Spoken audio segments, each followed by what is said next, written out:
Man, you've really aged in these 10 years, huh? Huh? A single woman in her 40s? Geez, you're quite a sight, huh?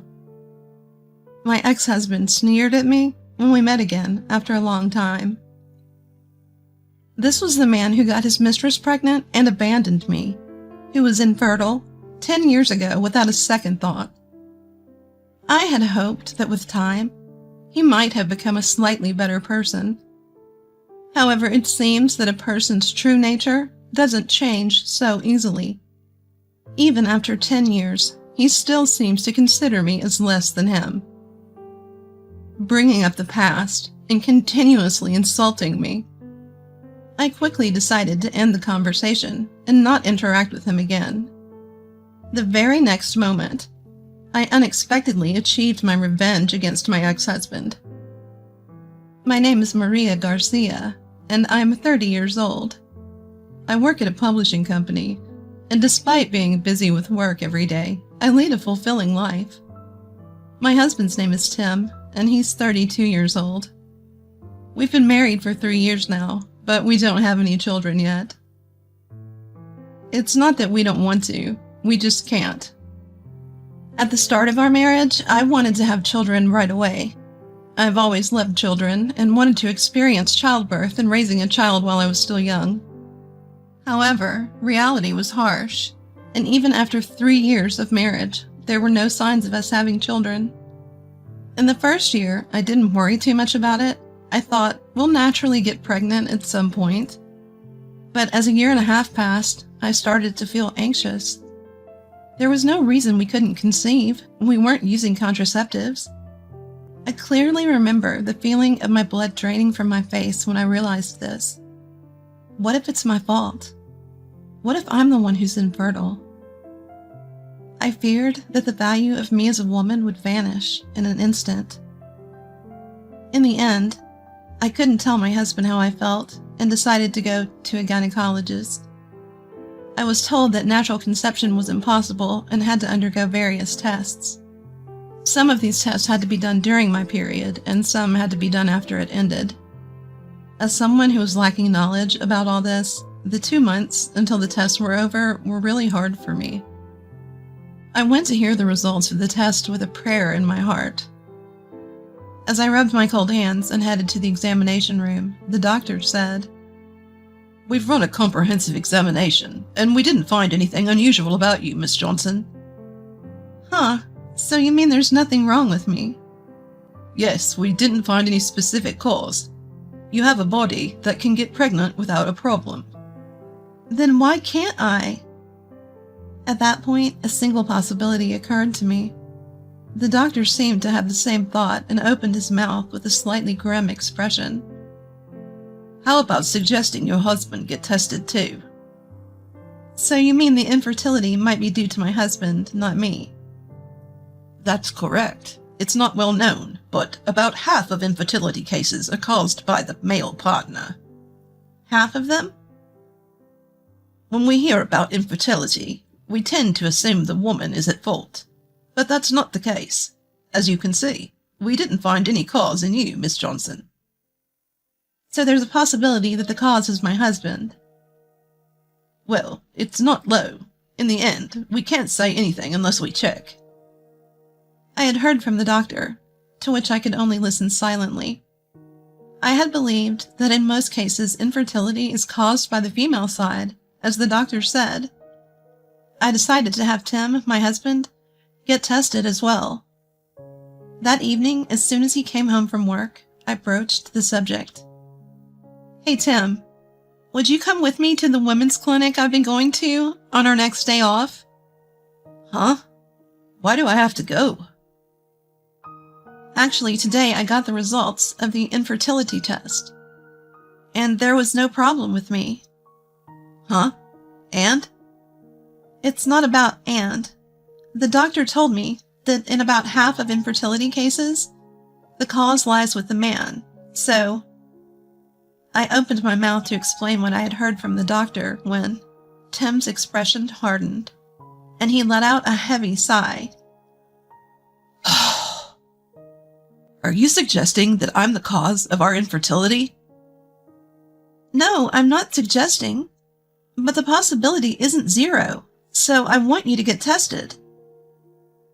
Don't kid yourself. Me? Infertile? I'm a man. There's no way I could be the cause. But the doctor said that the cause could be on the man's side too. Don't take seriously everything some quack doctor says. No matter how you look at it, the cause is you, the woman. You're blaming me for us not being able to have a child when it's your fault. Tim raised his voice and with great force threw a cushion at me. It hit my head, causing an unpleasant shock. Ouch! I'm telling you, it's your fault, okay? Because you're making it sound like I'm the cause of our infertility. I'm not. You're jumping to conclusions. I was just talking about the possibilities. That's it. There's no such possibility. Don't blame me for not being able to have a child. I'll report this to my mother too, okay? No, please don't. Aside from my father-in-law, my mother-in-law dotes on her only son and doesn't think well of me. I've always tried to keep our interactions to a minimum and avoid upsetting her. But despite that, my husband immediately contacted his mother, making it sound like I was the one in the wrong. Hey, Mom, Mary's blaming me for being infertile. Normally, if there's a cause, it's the woman's problem, right? You think so too, right, Mom? It's seriously unbelievable. It pisses me off being blamed for it. Speaking loudly on purpose so I could hear him, Tim conversed with my mother-in-law. Unable to bear his words, I could only retreat to my room. That day, Tim never apologized to me, and from the next day, he became even more cold towards me. It's been 1.5 years since we got married, and though we've been talking less compared to when we were newlyweds, it's the first time he's been so indifferent. Another 1.5 years has passed since then, and our relationship has not changed. Today, again, as he carries his breakfast to his mouth, he lazily opens his mouth.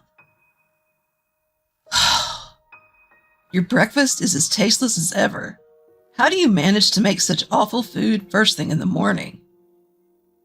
But today I made your favorite, French toast. I like delicious French toast. Who would willingly eat something this bad, huh? Sorry if you don't like it. Feel free to leave it. Huh?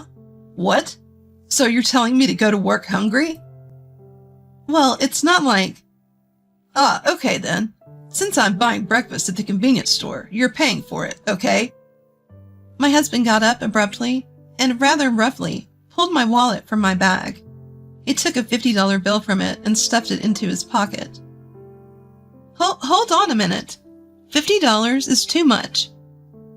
Huh? You got something to say? I'm just tired of eating your awful food. Let's just say this is for this week's breakfast. That was for my hair salon appointment this weekend. It's crazy. You're infertile, so don't spend money on your own entertainment to improve your constitution. Do a little exercise, you idiot. With a disdainful look, my husband left the living room. The moment I heard the door close, tears started to spill down from my eyes. Why do I have to suffer like this? A mixture of frustration and sadness overwhelmed me. Before I knew it, I had been crying in place for 30 minutes. Such were the days. Until one evening, when my husband came home from work. He was unusually cheerful. I wondered if something good had happened. As I was thinking that, my husband said to me with a beaming smile, Mary, I'm divorcing you. What? Divorce? What are you talking about? I'm going to be a father. Huh? Father? I don't understand what you're saying. She's pregnant. We've decided to raise the child together. So, please, divorce me. She's pregnant? I couldn't understand his outrageous remarks. The only thing I knew was that he had been cheating. No matter how much I thought about it, this fact wouldn't change. With teary eyes, I timidly asked my husband, Is that baby really yours, Tim? Huh? What are you talking about? Do you still think I might be infertile? But we've been married for 3 years and haven't been able to have a child. It's a fact that it's not my fault. You're so stubborn. You're just jealous because you can't get pregnant, right? Too bad. You're the one who's infertile. With that, he pushed me away and told me to leave. By the way, the apartment was in his name. If one of us had to leave, it had to be me. As I reluctantly packed my bags, he threw the pre-prepared divorce papers at me. Infertile woman, get out. I'll wire you the alimony later. I'll leave, even if you don't tell me to. But I never thought you could be such a horrible person. Say whatever you want. I'm at the height of my happiness. Unlike you, I'm going to be a parent. With a loud laugh, my husband left. The man in front of me was no longer the Tim I had loved. After leaving the apartment, I rented a place near my office for the time being. With the lease term, I found a new apartment and successfully moved in. Since I only bought the bare minimum, like clothes and underwear, it was physically challenging to work and furnish my new place at the same time. Still, the $30,000 alimony for my ex-husband and his mistress helped me start my new life without financial trouble. For the next 5 years, I immersed myself in my work to shake off my painful past. During that time, I was introduced to someone through a good friend at work. His name was John Thompson. John was 2 years younger than me, but had a friendly and generous personality. Like me, he had gone through a divorce, the cause of which seemed to be infidelity on the part of his ex-wife. Neither of us had children. We shared the exact same situation. Because of this, we were able to understand each other's pain. Eventually, our relationship turned romantic. After a year of dating, we happily became husband and wife. I now, Mary Thompson, became even more dedicated to my work. On weekends, my husband and I would go out, occasionally taking trips and savoring our second lease on life. And to my surprise, I discovered that I was pregnant on my 37th birthday. We had only been married for 6 months. The child we had wished for so much came to us easily. Tears welled up in his eyes, and he rejoiced from the bottom of his heart. Mary, thank you so much. I'm incredibly happy. I am also. I'm so happy. I never thought I would become a mother. It might be tough because of our age, but I'll support you with everything I have. Let's do this together. Thank you, John.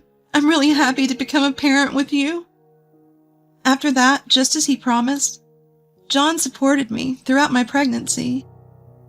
He took over all the household chores that we used to share and did all the shopping. 7 months later, I gave birth to our daughter safely. It was the happiest moment of my life. Soon our daughter, Lisa, turned 3 and began to speak quite fluently. John was out for the day, so Lisa and I were out at the park. As I watched Lisa play in the sandbox, I heard a familiar voice. Is that Mary? What, Tim? It is Mary. Wow, it's been a while. The man standing there was my ex-husband, Tim, who had abandoned me. He grinned as he approached, peering into my face. What are you doing here? Looking so down. Waiting to get hit on? That's ridiculous. Please don't talk to me. You've really aged in 10 years, haven't you? What? A 40-year-old single woman?